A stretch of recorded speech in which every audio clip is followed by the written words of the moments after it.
Dear student, आज के session में हम क्लास 10th मैथ्स के chapter 3 pairs of linear equation in two variables या दो चरों वाले रैखिक समीकरण के बारे में पढ़ने वाले हैं।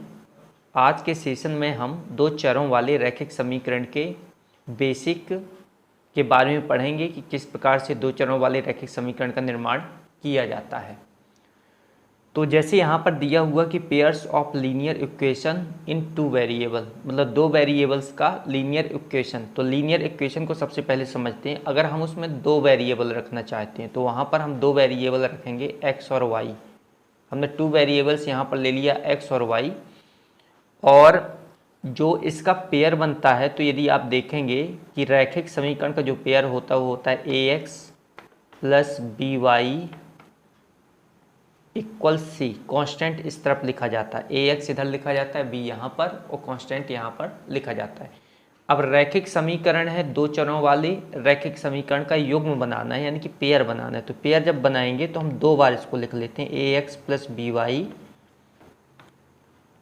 Equal C. अब इन दोनों में अंतर दिखाने के लिए हम इसकी जो कांस्टेंट है, जैसे a1 एक अचर है, b1 एक अचर है और c1 भी एक अचर है, तो इनको हम 1 लगा देंगे। ये पहला समीकरण है। और दूसरा जो इक्वेशन हमारा है वो a2 b2 c2, तो ये हो जाएंगे दो चरों वाले रैखिक समीकरण का एक युग्म बनेगा। a1x प्लस b1y बराबर c1, a2x प्लस b2y बराबर c2। यानी कि जितने भी हम सवाल इसमें पढ़ेंगे उन सवालों को सबसे पहले हम दो चरों वाले रैखिक समीकरण में कन्वर्ट करेंगे, जिसमें x और y के टर्म इस साइड रहेंगे और कांस्टेंट को हम इस साइड रखें, यानी कि अचर पद हमारा जो c1 और c2 हैं ये बराबर के दूसरे साइड पर रहेंगे। यह इसका समीकरण 1 है, पहला समीकरण है, और यह समीकरण 2 है। समीकरण 1 और 2 से, समीकरण 1 और 2 से कुछ कंडीशंस बनेंगी जिनके बारे में हम समझेंगे। जैसे पहले यहाँ पर देखा जाए तो इसका मतलब कॉफिशिएंट, मतलब गुणांक, x का गुणांक a1 है और यहाँ भी x का गुणांक a2 है, तो इसको हमने ऐसे लिखा। इसी प्रकार से यहाँ पर इसका गुणांक y का गुणांक b1 है और y का गुणांक यहाँ पर b2 है। दोनों में अगर देखा जाए तो y का गुणांक b1 है और इसका b2 है, और अचर पद हमारा है c1 अपॉन c2। तो यहाँ पर कुछ कंडीशंस बनती हैं, जैसे a1 अपॉन a2 बराबर b1 अपॉन b2 बराबर c1 अपॉन c2। एक ये कंडीशन, इसको हम 3 बार लिख के देखते हैं। 3 कंडीशन में बनता है b1 upon b2 equal c1 upon c2। इसी प्रकार से यहाँ भी a1 upon a2 equal b1 upon b2 equal c1 upon c2। इस प्रकार से इसकी 3 कंडीशन बनेगी।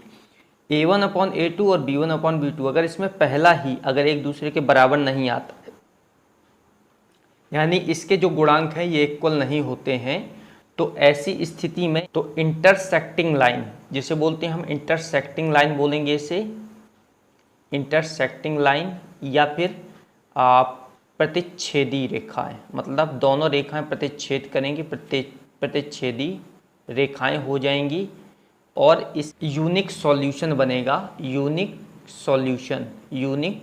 सॉल्यूशन हमारा इसका बनेगा, मतलब इसमें x और y का एक एक ही मान निकलेंगे। इसी प्रकार से अगर दूसरी कंडीशन में देखा जाए तो a1 upon a2 b1 upon b2, अगर ये दोनों बराबर हो जाएं और तीसरा बराबर ना हो, अगर तीसरा बराबर नहीं है तो ऐसी स्थिति में इस पर जो कंडीशन हो जाती है पैरेलल लाइन हो जाएंगी। पैरेलल लाइन की कंडीशन हो जाएगी, यहाँ पर समांतर रेखाएं हो जाएंगी, दोनों ही रेखाएं समांतर होंगी, समांतर रेखाएं। और इसका जो होगा, जिस प्रकार से यहाँ पर यूनिक सॉल्यूशन बना था, कोई ना कोई x और y की दो अलग अलग वैल्यू, इसका नो सॉल्यूशन हो जाएगा, मतलब x और y का कोई भी मान नहीं निकलेगा। अगर इस पर a1 a2 की वैल्यू, b1 b2 की वैल्यू अगर बराबर हो जाएगी और दोनों में इक्वल आ जाएगा तो ये पैरेलल लाइन हो जाएगी, मतलब समांतर रेखाएं होंगी, और इसका नो सॉल्यूशन होगा, मतलब कोई भी हल नहीं होगा। इसी प्रकार से अगर तीसरी कंडीशन इसमें देखी जाए तो a1 upon a2 b1 upon b2 और c1 अपॉन c2 तीनों ही बराबर हो जाएं। पहले में a1 upon a2 b1 upon b2 के बराबर नहीं था, दूसरे में a1 upon a2 equal b1 upon b2 था, लेकिन c1 अपॉन c2 नहीं था। तीसरी जो कंडीशन है उसमें तीनों बराबर हैं, मतलब a1 अपॉन a2 बराबर b1 upon b2 equal c1 upon c2। अगर तीनों बराबर हो जाते हैं तो ऐसी स्थिति में कोइंसिडेंट लाइन होता है, कोइंसिडेंट लाइन हो जाता है, मतलब अप्रतिच्छेदी रेखाएं, अप्रतिच्छेदी रेखाएं इस पर होंगी और इसके मैनी सॉल्यूशन होंगे, मतलब बहुत सारे सॉल्यूशन होंगे, तो इसे सॉल्व करने की ज़रूरत नहीं होगी। मतलब x और y के अलग अलग मान, बहुत सारे मान निकलेंगे, इस कारण से इसको सॉल्व करने की ज़रूरत नहीं होगी।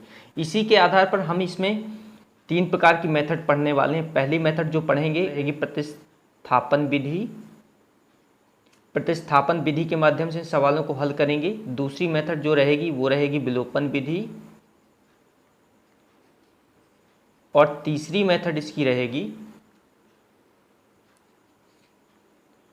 बीजगुणन विधि। बीजगुणन विधि, इन मेथड्स के माध्यम से ही इसमें प्रश्न पूछे जाते हैं एग्जाम्स में। तो प्रतिस्थापन विधि को सब्स्टिट्यूशन मेथड कहते हैं।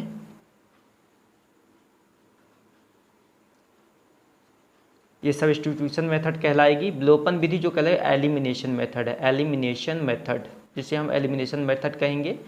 और जो थर्ड मेथड है इसकी बीजगुणन विधि, जिसे बोलते हैं cross multiplication method, cross multiplication method. तो ये 3 मेथड में सॉल्व किए जाएंगे, जिसमें x और y की वैल्यू हमें फाइंड करनी होगी। आई होप आज का सेशन आपको समझ में आया होगा। यदि आप अभी तक हमारे चैनल पर नए हैं और आपने हमारे चैनल को सब्सक्राइब नहीं किया है तो चैनल को सब्सक्राइब कर लें, वीडियो को लाइक करें और शेयर करना बिल्कुल ना भूलें। मिलते हैं नेक्स्ट सेशन में, तब तक के लिए जय हिंद, जय भारत।